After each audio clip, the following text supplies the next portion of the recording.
Income tax department के द्वारा बहुत से टैक्स पेयर को नए नोटिस जारी किए जाएंगे 31 दिसंबर 2024 तक। हाई वैल्यू ट्रांजैक्शन के केस में ये नोटिस जारी किए जाएंगे। तो इसके लिए क्या रीज़न है और किन व्यक्तियों को नोटिस जारी किए जाएंगे और आप इस केस में क्या कर सकते हैं, इसके बारे में हम इस वीडियो में डिटेल में डिस्कशन करेंगे। CA Satbir Singh YouTube channel पे आपका स्वागत है। इनकम टैक्स की कंप्लायंस करना दिन ब दिन मुश्किल होता जा रहा है क्योंकि नए नोटिफिकेशन सर्कुलर आ रहे हैं, इसलिए आप हमारे यूट्यूब चैनल को सब्सक्राइब कर लें। आप हमें टेलीग्राम चैनल और WhatsApp channel CA Satbir Singh tax hill पे भी सब्सक्राइब कर लें। लिंक वीडियो के डिस्क्रिप्शन में भी दिया गया है, कमेंट में पिन किया गया है, ताकि आपको इनकम टैक्स के रेगुलर अपडेट आपके मोबाइल पे ही मिलते रहें। इनकम टैक्स डिपार्टमेंट के द्वारा ऐसी ट्रांजैक्शन की स्क्रूटनी स्टार्ट कर दी गई है जहां पे कि व्यक्ति भारत से बाहर पैसा भेजता है और उनकी इनकम टैक्स की रिटर्न से डेटा जो है मैच नहीं हो रहा है। इनकम टैक्स डिपार्टमेंट ये देख रहा है कि जो व्यक्ति भारत से पैसा बाहर भेजते हैं 7 लाख रुपए से ज़्यादा, उनकी इनकम टैक्स रिटर्न कैसे फाइल हुई है, क्योंकि देखा गया है एक केस में कि व्यक्ति की इनकम टैक्स की रिटर्न सिर्फ 5 लाख रुपए की भरी है, लेकिन उसने 3 अलग अलग डीलर से पैसा 15 लाख रुपए से ज़्यादा बाहर भेज दिया है। तो इस प्रकार ऐसे व्यक्तियों की स्क्रूटनी की जा रही है इनकम टैक्स डिपार्टमेंट के द्वारा, जो कि 7 लाख रुपए से ज़्यादा पैसा भारत से बाहर भेज रहे हैं। इनकम टैक्स डिपार्टमेंट के द्वारा कौन सा डेटा एनालाइज किया जा रहा है। Income tax department phone number 15CC check कर रहा है। फ़ोन नंबर 15CC फाइल किया जाता है ऑथराइज डीलर के द्वारा या फिर बैंक के द्वारा, जहाँ पे कि यदि व्यक्ति भारत से बाहर पैसा भेजता है तो उस केस में ऑथराइज डीलर या फिर बैंक इनकम टैक्स डिपार्टमेंट को इसकी रिपोर्टिंग करते हैं। चलिए हम आपको फ़ोन नंबर 15CC दिखा देते हैं। जैसा कि आप यहाँ पे देख पा रहे हैं, ये डेटा इनकम टैक्स डिपार्टमेंट के द्वारा स्क्रूटनाइज किया जा रहा है, यानी कि रिपोर्ट जो है वो भेजी जाती है ऑथराइज डीलर के द्वारा। ये जो डिटेल है वो क्वार्टरली भेजी जाती है। जब व्यक्ति भारत से बाहर पैसा भेजता है तो उस केस में जो ऑथराइज डीलर होते हैं जैसे कि बैंक, वो इनकम टैक्स डिपार्टमेंट को बताते हैं कि किस व्यक्ति के द्वारा पैसा बाहर भेजा गया है, उसका पैन नंबर क्या है, किस व्यक्ति को पैसा भेजा गया है बाहर और उसका पैन नंबर क्या है, कितना अमाउंट भारत से बाहर भेजा गया है, किस दिन भेजा गया है, किस कंट्री में भेजा गया है और किस पर्पज़ के लिए भेजा गया है। तो ये जो स्टेटमेंट है वो क्वार्टरली फाइल की जाती है, यानी कि हर क्वार्टर के ख़त्म होने के बाद 15 दिन के अंदर ये स्टेटमेंट इनकम टैक्स डिपार्टमेंट को भेजी जाती है ऑथराइज डीलर के द्वारा। कितना पैसा व्यक्ति के द्वारा भारत से बाहर भेजा गया है, इसकी जानकारी इनकम टैक्स डिपार्टमेंट के द्वारा टैक्स पेयर को दी जाती है।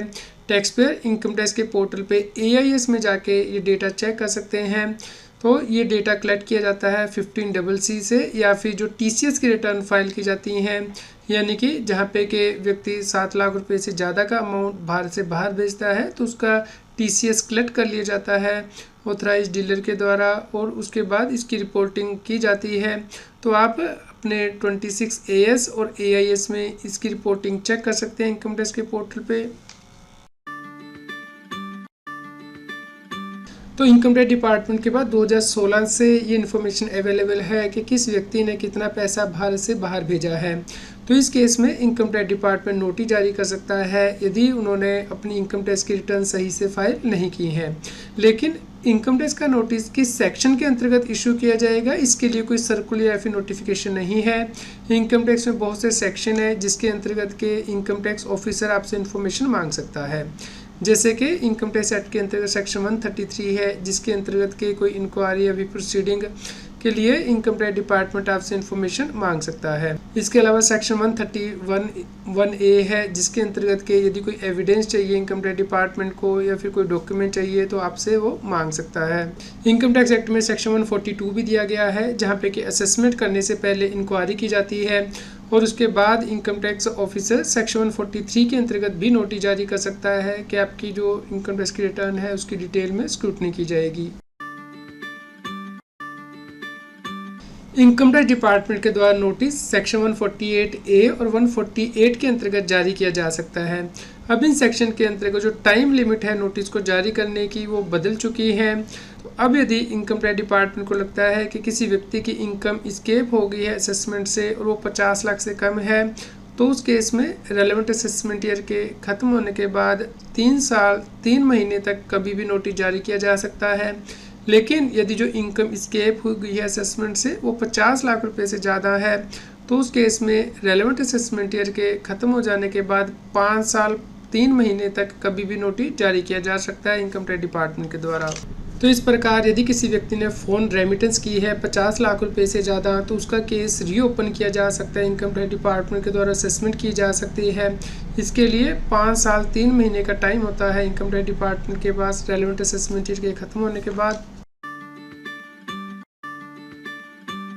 इनकम टैक्स डिपार्टमेंट के द्वारा बहुत से सोर्सेज से इंफॉर्मेशन कलेक्ट की जाती है, जैसे कि TCS रिटर्न से, TDS रिटर्न से, SFT से यानी कि स्पेसिफाइड फाइनेंशियल ट्रांजैक्शन से, फ़ोन नंबर 15CC एक्स्ट्रा से। तो यदि आपने भी फ़ोन रेमिटेंस की है तो उस केस में आपको डॉक्यूमेंटेशन मेंटेन करना होगा ताकि आप इनकम टैक्स डिपार्टमेंट को प्रूव कर पाएँ कि आपने उस इनकम के ऊपर ऑलरेडी टैक्स दे दिया है। क्योंकि यदि आपने टैक्स नहीं दिया होगा तो उस केस में एडिशनल बर्डन आपके ऊपर आ सकता है, जैसे कि एडिशनल टैक्स की डिमांड, इंटरेस्ट, पेनल्टी, इवन कि प्रोसिक्यूशन की प्रोसीडिंग भी लॉन्च की जा सकती हैं इनकम टैक्स डिपार्टमेंट के द्वारा। यदि कोई व्यक्ति नॉन रेजिडेंट व्यक्ति को कोई पेमेंट करता है तो उसे TDS काट के ही पेमेंट करनी होती है। इसके लिए सेक्शन 195 दिया गया है इनकम टैक्स एक्ट में। और यदि आप बाहर से बाहर पैसा भेजते हैं तो उस केस में जो ऑथराइज्ड डीलर है वो आपसे TCS कलेक्ट कर लेता है और इसकी जानकारी इनकम टैक्स विभाग को दी जाती है। तो जो TCS का रेट है नॉर्मली 20% रहता है जब आप फ़ोन रेमिटेंस करते हैं। लेकिन यदि आप स्टूडेंट के एजुकेशन लोन के लिए पेमेंट बाहर भेज रहे हैं तो 0.5% ही TCS कलेक्ट किया जाता है। और यदि आप मेडिकल ट्रीटमेंट के लिए पैसा बाहर भेज रहे हैं तो उस केस में 5% TCS ही कलेक्ट किया जाता है। तो TCS तभी कलेक्ट किया जाता है जब आप जो पेमेंट बाहर भेजें वो 7 लाख रुपए से ज़्यादा हो जाती है। लेकिन कुछ लोग इसका मिसयूज़ करते हैं, यानी कोई डिफरेंट ऑथराइज्ड डीलर के थ्रू पेमेंट बाहर भेजते हैं जहाँ पे कि वो इंडिविजुअल पेमेंट जो 7 लाख से कम बाहर भेजते हैं उस डीलर के थ्रू।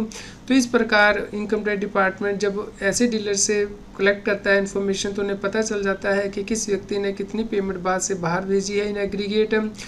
तो उस केस में आपकी जो इनकम टैक्स रिटर्न है उसे मैच किया जाता है और ये देखा जाता है कि क्या आपने सही से अपना टैक्स भरा है। इसलिए आप ये इंश्योर कीजिए कि अपनी इनकम टैक्स रिटर्न सही भरें और अपने क्लाइंट को भी इसके बारे में इन्फॉर्म कर दीजिए। तो आने वाले टाइम में आपको नए नोटिस इनकम टैक्स डिपार्टमेंट से मिलने वाले हैं जो व्यक्ति बाहर से बाहर पैसा भेजते हैं और अपनी इनकम टैक्स की रिटर्न सही से नहीं भरते हैं। तो यदि आपको भी इस प्रकार का कोई नोटिस मिला है तो आप हमें वीडियो के नीचे कमेंट करके ज़रूर बताएं। कृपया लाइक करें और शेयर करें ताकि सभी लोगों तक ये जानकारी पहुंच पाए और वो इनकम टैक्स की कॉम्प्लायंस कर पाएँ। रेगुलर टैक्स अपडेट के लिए इस चैनल को सब्सक्राइब करें। आप हमें टेलीग्राम ऐप CS अपडेसिंग टैक्सिल पर ज्वाइन कर सकते हैं ताकि आप GST और इनकम टैक्स के रेगुलर अपडेट अपने मोबाइल पर ही प्राप्त कर सकें।